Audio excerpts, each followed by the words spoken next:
kemi shumë mirë të gjithë në plan të parë. Së dyti, çështja elementi tjetër është elementi i luftës kundër korrupsionit, krimit, drogës etj. Me radhë. Rasti që u përmendet i zonës kryeministres padyshim bën pjesë në konglomeratin e madh të korrupsionit që ka mbërthyer këtë vend, që ka mbërthyer të qeveri, ka mbërthyer të majorancë dhe ka mbërthyer përbërësit e kësaj qeverie. Dhe ky është një element tjetër dokues e dëmtues për antarësimin në Bashkimin Evropian. Në Bashkimin Evropian, ndaj çdo njërit kur hapen të tilla element, korrupsioni, kur hapen tilla procese, ministrat, kryeministrat, presidentët kanë ndërheqjen për një plagjatur në kohën që kanë qenë student apo kanë mbrojtur një tezë, japin tërheqjen. Kjo është elementi kryesor.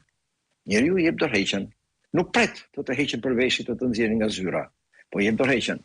Në Shqipëri ku ky koncept i tërheqjes nuk njihet nga kjo majorancë, sepse është një orë përpara kur ka qenë opozita në një qeveri, ku nuk njihet, padyshim janë të detyruar të nxjerrin nga veshi, nga zyra, sepse nuk mund të jesh në zyrë një vetë lata kur je në ndjekje penale për gjëra kaq të rëndësishme, dhe kur mund dëmtosh edhe të zhbësh provat, procedurat, proceset dhe të devijosh pra edhe drejtsinë. Kjo është një element shumë sigurisht, me dy tendera thot SPAK, dëmi është 210 milion euro, ndërsa kryeministri në argumentimin e tij, të cilin e ka dërguar edhe gjykatës kushtetuese, thotë se janë edhe 800 tendera të tjerë, të cilët pritet të firmosen nga zonja Balluku.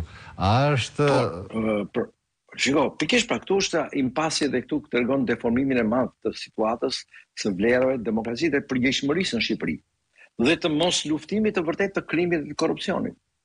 Gjëja e parë që bëhet në këtë rast i tërheqja.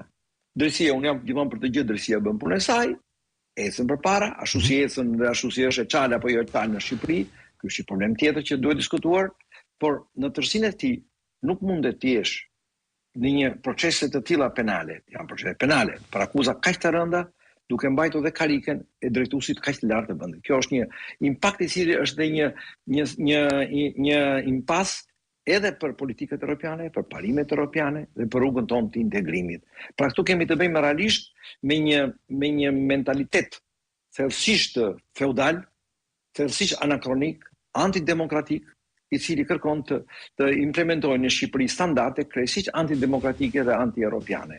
Është një problem i cili realisht është fatkeqësisht një simptom e këtij regjimi të korruptuar, një simptom e këtij regjimi që kërkon të mbrojë korrupsionin, të mbrojë njerëzit e përfshirë në këtë korrupsion, sepse ka që gjerë që korrupsion, sa kanë frikë pikërisht nga tërheqja e fijeve, se pastaj fije do të shënë në zemrën e korrupsionit, dhe unë nuk besoj do ngeli dikush i përjashtuar nga e vërteta e përfshirjes në vepra korruptive.